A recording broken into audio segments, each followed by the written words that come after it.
So hello students, इससे पहले का पार्ट हम लोग अभी अभी हमने पढ़ा है। ओके, आज ही अब हम पढ़ेंगे बार्टर सिस्टम भी हमने डिस्कस कर लिया है।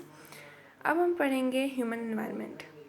देखिए, human beings interact with environment and modify it according to their needs. पता है जी हमें कि ह्यूमन बीइंग्स ने इंटरेक्ट किया है एनवायरनमेंट के साथ, ठीक है, और उसे मॉडिफाई कर लेते हैं अपने हिसाब से अकॉर्डिंग टू देयर नीड्स। ठीक है, तो ह्यूमन बीइंग्स इंटरेक्ट करते हैं एनवायरनमेंट के हिसाब से और उसे मॉडिफाई मीन्स टू चेंज। ठीक है, उसे चेंज कर लेते हैं, नीड मतलब ज़रूरत, अपनी ज़रूरत के हिसाब से। ठीक है, early humans adopted themselves to the natural surrounding. जो पहले ह्यूमन बींग्स होते थे उन्होंने खुद को एडजस्ट या अडॉप्ट कर लिया था नेचुरल सराउंडिंग के साथ में। ठीक है, मतलब अगर उन्हें गर्मी लगती थी चुप करके खटिया उठाते थे और जाके छाया में बैठ जाते थे पेड़ के नीचे। दैट्स इट, नेचुरल सराउंडिंग के साथ में एडजस्टमेंट कर लेना। ठीक है, बट हम क्या करते हैं, अपन घर में अपने पंखे लगाते हैं, पंखे चलाते हैं, right. They had a simple life and fulfilled their requirement from the nature around them. वो बहुत ज़्यादा सिंपल अपनी लाइफ को जीते थे और अपनी सारी ज़रूरतों को पूरा करते थे नेचर के, जो कि नेचर में उन्हें मिल जाती थी अपने आसपास से। ठीक है, जैसे कि छाया, है ना, भूख लगी तो फल फ्रूट खा लिए, ऐसे। With time needs grow and become more varied. अब टाइम के साथ साथ क्या हुआ कि ज़रूरतें बढ़ने लगी और चेंज होने लगी, right. Humans learn new ways to use and change environment. अब ह्यूमंस को नए नए तरीके आ गए थे एनवायरनमेंट को यूज़ करने के लिए और चेंज करने के लिए। ठीक है, they learn to grow crops, domesticate animals and led a settled life. अब ह्यूमन बींग्स एक सेटल्ड लाइफ जीने लगे थे। कैसे जीने लगे थे? वो क्रॉप्स उगाते थे, क्रॉप्स खाते थे और जानवर पालते थे। ठीक है, domesticate animals. The wheel was invented, wheel invent हो चुका था। सरप्लस फूड वॉज प्रोड्यूस्ड, ठीक है, सरप्लस फूड प्रोड्यूस हो चुके थे, व्हील इन्वेंट हो चुका था। बार्टर सिस्टम उभर के आया था, बार्टर सिस्टम एमर्ज, यानी कि ट्रेड होने लगा था। ठीक है, ट्रेड स्टार्टेड लिखा है यहाँ पे। And commerce developed. ठीक है, कॉमर्स यानी कि रिलेटेड टू इकोनॉमी। अब industrial revolution enabled large scale production. Industrial, जब इंडस्ट्रीज़ बनने लगी, ठीक है, तो इंडस्ट्रियल क्रांति यानी कि जो इंडस्ट्रीज़ बनने लगी उससे क्रांति आई। और क्रांति कैसे आई कि लार्ज स्केल प्रोडक्शन होने लगा। ठीक है, बहुत बड़े पैमाने पे चीज़ें बनने लगी। ठीक है, अब चाहे वो क्रॉप हो, चाहे कोई जैम हो, ब्रेड हो, कुछ भी हो सकता है। ठीक है, क्योंकि इंडस्ट्री में तो कुछ भी बन सकता है। Transportation become faster. जो ट्रांसपोर्टेशन मतलब कहीं आना जाना, ठीक है, या कहीं कहीं से किसी को कहीं पहुंचाना, किसी प्लेस से कहीं दूसरे प्लेस पे मूव करवाना या करना।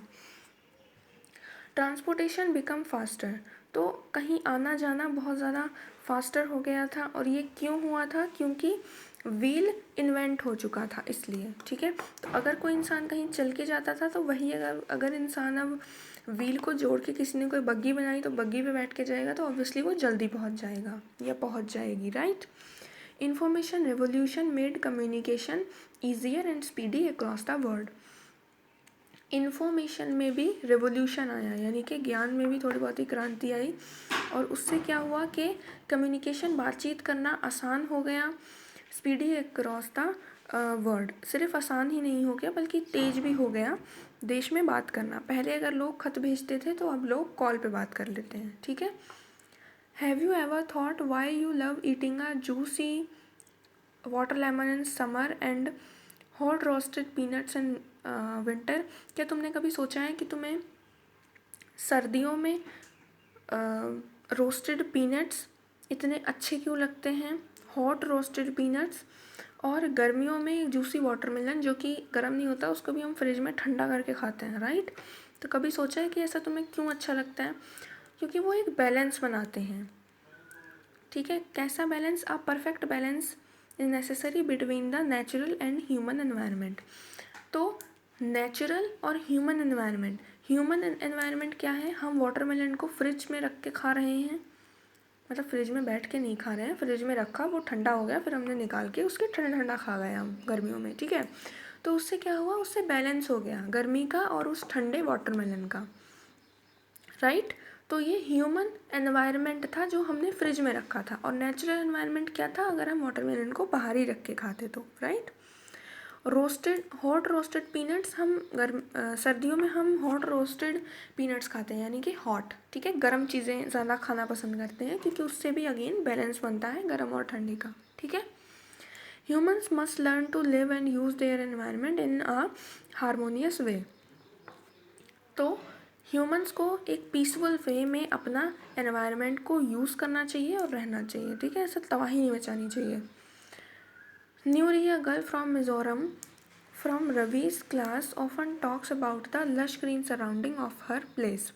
न्यूरी, जो कि एक लड़की का नाम है, जो कि मिज़ोरम की है और रवि की क्लासमेट है, तो ये भी अपने सराउंडिंग के बारे में बात करती है कि हरी भरी वादियों के बारे में अपने, ठीक है। Seeing Ravi upset at having lost his playground, उसने देखा कि रवि बहुत ज़्यादा उदास है कि प्लेग्राउंड अब नहीं रहा, अब प्लेग्राउंड की जगह बिल्डिंग बन रही है। Nuri invited him to visit her home state during the coming vacation. तो न्यूरी ने कहा ठीक है तो उदास मत हो, तो मेरे घर आ जाना, वहाँ पे हम लोग विज़िट करेंगे अपनी छुट्टियों में, ठीक है। Ravi's teacher asked the student to draw the landscape. Ravi की टीचर ने बोला बेटा अगर तुम वहाँ जा ही रहे हो तो लैंडस्केप, वहाँ की सीनरी बना लाना, हाउसेस को और एक्टिविटीज़ को, पीपल को and places they visit during the holidays. तो जो तुम वहाँ जाके देखोगे, ऑब्ज़र्व करोगे लोगों की एक्टिविटीज़, लोगों के घर और लैंडस्केप जो कि वहाँ का सीन होगा, उन सबको बना और लाना बेटा, हम भी देख लेंगे, ठीक है। So this was all about the chapter is finished, this is your homework. हम नेक्स्ट वीडियो में इसे भी डिस्कस करेंगे, बट मैं चाहती हूँ कि तुम इसे होमवर्क को कर लो खुद, ठीक है। Thank you.